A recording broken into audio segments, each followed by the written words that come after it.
Mike Redeemer here. Be a warrior, not a worrier. Tonight, God wanted me to talk to everyone about the greatest weapon in the Christian's arsenal, and it is stillness. Now, what do I mean by stillness?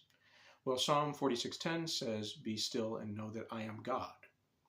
What that really means is that we recognize Him when we become still as the one who controls everything, including our lives, which are essentially already written, except for the areas where God allows us to have free will. But even then, He still likes to move things around for His children for their benefit.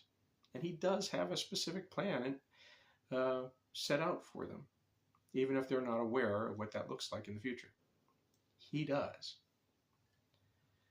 So when we yield to Him, when we become still, when we wait on Him, and we ask Him to speak to us through His Word and through the Holy Spirit, we're telling Him that we are surrendered. We're giving ourselves completely to Him as the way it's supposed to be.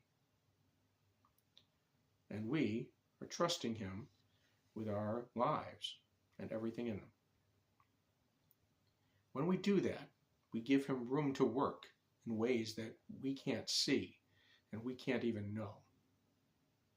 You see, we restrict God when we start taking things into our own hands, when we start trying to manipulate the world and people and situations to benefit ourselves. God was already working in the background, but now He has to adjust to everything that we try to do. Things can be delayed as a result. Things can become more difficult for us, not Him, as a result. And there can be misunderstandings. There can be confrontations that are completely unnecessary if we had just yielded ourselves to God and became still. Once we learn to become still, God can take complete control of a situation and bring a swift end to it. And that end will always be at the benefit of the one who made themselves still for God, who surrendered themselves to the Lord of hosts. Something to think about, something to remember. Practice stillness. Be in the Word. Be blessed. Be a warrior, not a worrier.